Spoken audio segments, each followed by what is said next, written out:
Alright, hello everyone.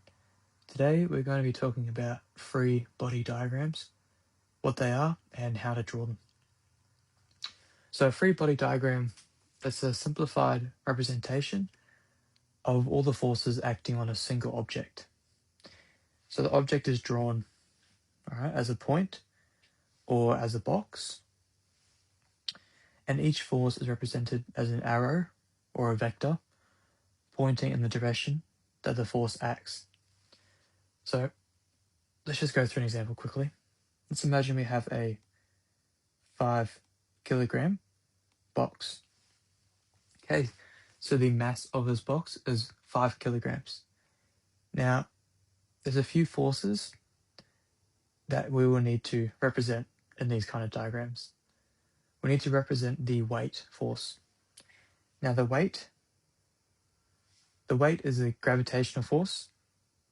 It always acts vertically downward towards the center of the earth. So for this one, the weight is equal to mass times gravity. So the force acting downwards for this one is 5 times 9.81, and that will give us the force acting downwards. So if we do that calculation, if we do 5 times 9.81, we will get 49.05, and that's the newtons. So that's going to be the weight force. Now, this object will be on a surface, okay? So it's on the table or something like that. Now, there's another force called the normal force. Now, the normal force is the contact force exerted by the surface, exerted by a surface on the object. So it's perpendicular to that surface. So on a flat surface like this one, the normal force is acting vertically upwards. Okay. Now, it's different if it's on an inclined plane. So let's have a look to see if we have a object on a hill or something like this inclined plane. So let's say we still have a 5 kilogram box. Now that weight force always acts directly downwards towards the center of the earth. So that's Fw is the weight. Now the normal force acts perpendicular to the surface. So if we have an inclined surface, the normal force is also acting perpendicular. So it will be perpendicular to that incline. Okay.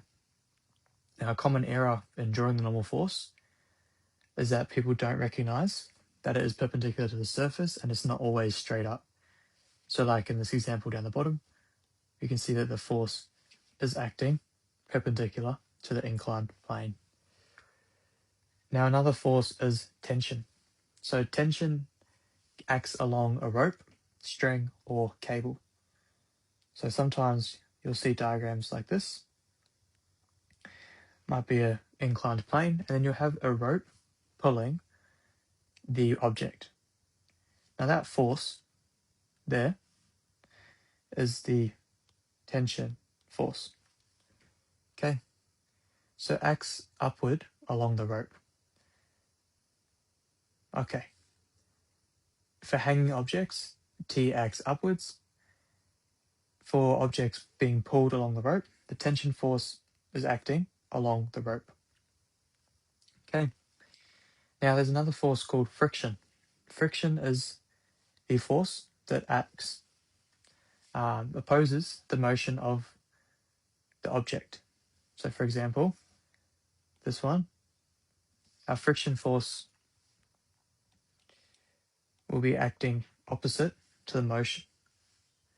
Okay.